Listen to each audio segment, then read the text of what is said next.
எங்கள் தலைவர் திரு என் சந்திரன் அவர்களை ஸ்டூடெண்ட்ஸ் ப்ளீஸ் பேசி முடித்த பிறகுதான் கைத்தட்டணும்.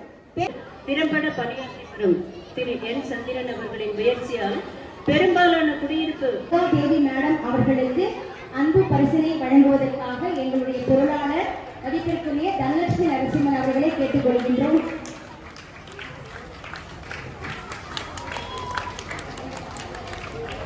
நடராஜன் சார் அவர்களுக்கு எங்களுடைய உறுப்பினர் எழுத்தாளர் குமாரதேவி அவர்களை நினைவு பரிசு வழங்க அன்போடு அழைக்கின்றோம்.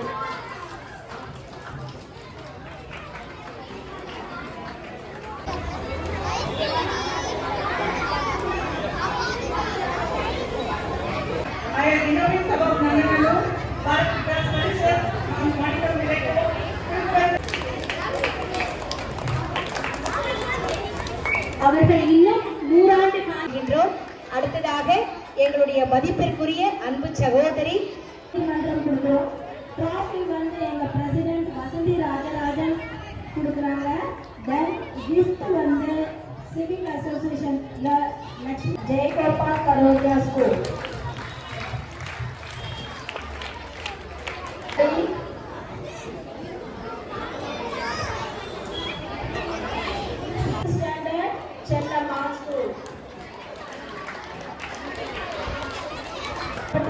Second category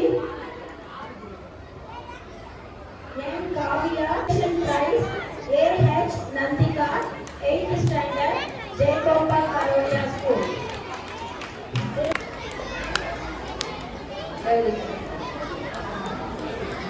Consolation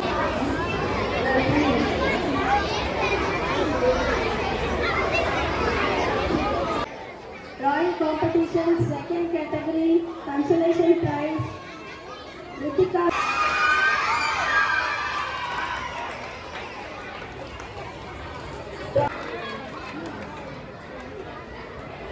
First prize B Dharani 9th standard Jayagopal Karodia School.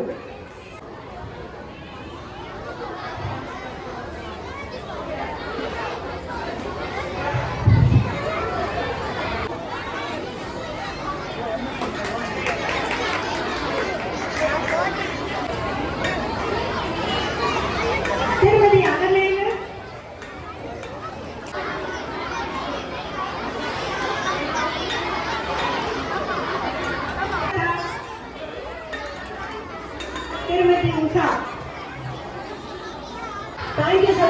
அர்த்தாஸ்கம் அர்த்தாஸ்கோஸ்க்கு அவங்க ஸ்பான்சர் வாங்கி கொடுத்துருக்காங்க. சின்ன அடுத்த தலைமுறை இப்பவே தொண்டு செய்யறதுக்கு தயாரா இருக்காங்க. ஆரம்பிச்சிருக்காங்க. அவங்க எல்லாருக்கும் ஹெல்ப் பண்ணுறதுக்கு அவங்களுக்கு மனமார்ந்த வாழ்த்துக்கள். ஸ்பான்சருக்கு நன்றிமா.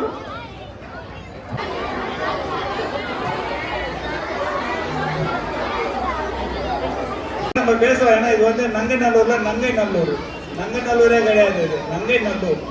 இதுல தாய்மார்கள் நிறைய இந்த நிகழ்ச்சியில இந்த மாதிரி நிகழ்ச்சியில பல்வேறு நிகழ்ச்சிகளை தாய்மார்கள் நடத்துவாங்க.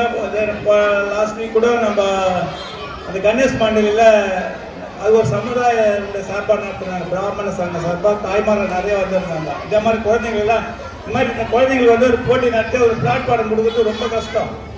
இந்த குழந்தைங்களுடைய திறமையெல்லாம் வெளியில் கொண்டு வரதுக்கு இது வந்து ஒரு நல்ல ஏற்பாடு. திருக்குறள் போட்டு ஓவியம் போட்டு இந்த மாதிரியெல்லாம் கலந்து செய்கிறாங்க.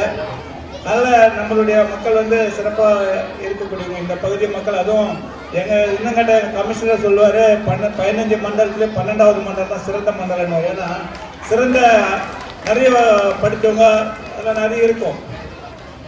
இது ஒரு இதில் கூட பாட்டு சொல்லுவாங்க. ஏன்னா இங்கே நான் சொல்கிறேன், ஆண்டு பல ஆகினும் நரையில் ஆகுதல் ஆங்காங்க வினவுதிராயின் மாண்டையன் மனைவியோடு மக்களை நிரம்பினர் யான் கண்டு அணைய இளையரும் வேண்டரும் அல்லவை செய்யா காட்டும் ஆண்டு நிறைய கொள்கை சான்றோர் பல வாழும். அந்த சான்றோர்கள் ஆண்டோர்லாம் வாழக்கூடிய ஊர் நங்கநல்லூர். இதில் வந்து மாற்று கருத்தே கிடையாது. ரெண்டு புலவர் பேசிக்கிறாங்களா, ஓய் உனக்கு 95 வயசு ஆயிடுச்சு, என்ன தலைமுடி நரைக்கல, தோல் சுருங்கலை, என்ன விஷயம்னு கேட்டாலாம். அதுக்கு அவர் சொல்றாரு, மாற்றுமே பொருந்திய மனைவி, நல்ல பிள்ளைங்க, அதிக வரி விதிக்காத எங்களுடைய மன்னர், ஆண்டோர் சான்றோலாம் இருக்கிறாங்க. எனக்கு கவலையே இல்லை. ஓய் கவலை இருந்தால் தான் மனுஷனுக்கு வயது அந்த மாதிரி தோட்டம் வரும். கவலை இல்லாமல் இருக்கிற நான் இளமையாக இருக்கிற நேரம். அதே போல இளமையா இருக்கிறதுனா காரணம் எங்க நங்கனூர்ல எல்லாரும் இருக்கிறா, இதுதான் காரணம். அதே மாதிரி குழந்தைங்க இங்க வந்து திருக்குறளை பற்றி சொன்னாங்க. திருக்குறள் வந்து 1330 பாடல், 133 அதிகாரம் என்ன. அதனால அதை படிச்சாங்கன்னா உலகத்தையே நம்ம கைக்குள்ள வச்சுக்கலாம். திருக்குறளை படித்தா அது என்ன, தந்தைக்கு ஆற்ற கடமையை சொல்லலாம். தந்தை மகன் காட்டுறனா தண்டி அவையத்து முந்திருப்பல் தரணும். அந்த குழந்தைங்களாம் அவ்வளோ தெரியாது நம்ம சொன்ன விஷயத்த. ஒரு குழந்தைய நல்லா வளரணும்னா அவங்கள படிக்க வச்சு நம்ம இது பண்ணுவோம். அதே ஒரு மகன் என்ன பண்ணுவோம், மகன் தந்தை காட்டும் போது இவன் தான் என்னோட்டான் கொல்லணும் செய்யலன்னா.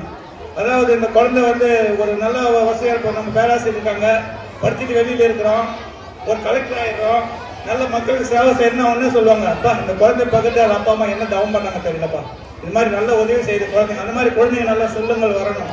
அதனால அதை பற்றி சொல்கிறான். விருந்தாம்பளை சொல்கிறான், உண்ணீர் உண்ணீரான உண்ணாதான் தம்மனையில் உண்ணாமை கோடி வரணும்னா. நம்ம விற்பலா இருக்கிறோம், அது முன்னே கிராமத்தில் போய் வண்ணனை கூட சாப்பாடு போட்டுனே இருப்பாங்க. அந்த வீட்டில் வந்து சாப்பாடு வந்து நிறைய இருக்கும். இப்போ வீட்டுக்கு வந்து என்ன பண்ண, நீங்கள் உங்கள் காலத்திலே சாப்பிட்டு வந்துருப்பீங்க, நீங்களாம் என் காலத்தில் சாப்பிட்டுக்கலாட்டுவாங்க. அவங்க பசியால வருவாங்க. இப்போ காலகட்ட சூழ்நிலை அந்த மாதிரி சூழ்நிலை. இப்போ அந்த காலம் மாறிடுச்சு. ஆனால் அன்புக்கு சொன்னான், அன்பிற்கு உண்டு அடைக்கணும் அத்தனை புங்கனின் பூசல் தரணும். ஒரு அன்பு வெளிப்படுத்தணும்னா நீங்க வந்து வெளிப்படையா தேய்த்தா தன்னை அறியாமலே அந்த கண்ணுல இருந்து நீர் போடும். அதுதான் அன்பினுடைய வெளிப்பாடு. இப்போ 2 பேர் வந்தாங்களே பெரியவங்க, அவங்கள பாராட்டுறப்ப அவங்களுடைய மன நிகழ்ச்சி எப்படி இருக்கும், இந்த வயசுல நம்ம பாராட்டுறாங்க அப்படின்னா அவங்கள அறியாம வரும். அதுதான் அவங்களுடைய அன்பு வெளிப்படுத்துறது. இந்த மாதிரி நிறைய விஷயங்களை நம்ம கத்துக்கிறோம். அதே மாதிரி தாய்மார் சொல்லலாம், ஈன்ற பொழுது பெருந்தூக்கம் தன் மகனே சான்றோன்னு காட்டுறாங்க. ஒரு குழந்தை பெருக்கிறது வந்து ரொம்ப கடினமானது இல்லை, அவங்க இன்ப அதிர்ச்சி. அது வந்து நம்ம சொல்லுவோம் சுகமான அது. அதை விட உண்மையாக என்னன்னா அந்த குழந்தை வந்து இதுவாக வரப்போ வருது, அதுதான். அதனால இந்த மாதிரி நிகழ்ச்சியெல்லாம் நீங்கள் நடத்துறதுனால இந்த குழந்தையோட நல்ல வெளிப்பாடு இருக்கு. இந்த மாதிரி பொழுதுபோக்கு என்டர்டெயின்மெண்ட்டு நம்ம வீட்டுக்கு அடைங்கிற நம்ம எல்லாம் அப்பார்ட்மெண்ட்டு. இந்த பிளாட்ல இருக்கிற ஒரு பிளாட்டை 4 பேர் இருக்காங்க, அந்த பிளாட்ல போயிட்டு மாமி இந்த ஆத்துல யார் இருக்கான்னு கேளுங்க, அவாத்துல யார் இருக்காங்க எனக்கு என்ன தெரியும் அப்படின்வாங்க. ஏட்டாத்துக்குள்ள தெரிஞ்சுக்க மாட்டோம். அந்த காலகட்டத்தில் இந்த மாதிரி ஒரு பிளாட்ஃபார்ம் பண்ணி எல்லா தாய்மாரையும் ஒருங்கிணைச்சு ஒரு கோஆர்டினேட் ஒவ்வொருத்தரும் சந்திக்கிற சக்தியை தேடி தராங்களா. அதனால இந்த மனதார இந்த தாய்மாரெல்லாம் மனதார பாராட்டி அவர் பொற்பாதங்களை வணங்கி விடைபெறுகிறேன். நன்றி, வணக்கம்.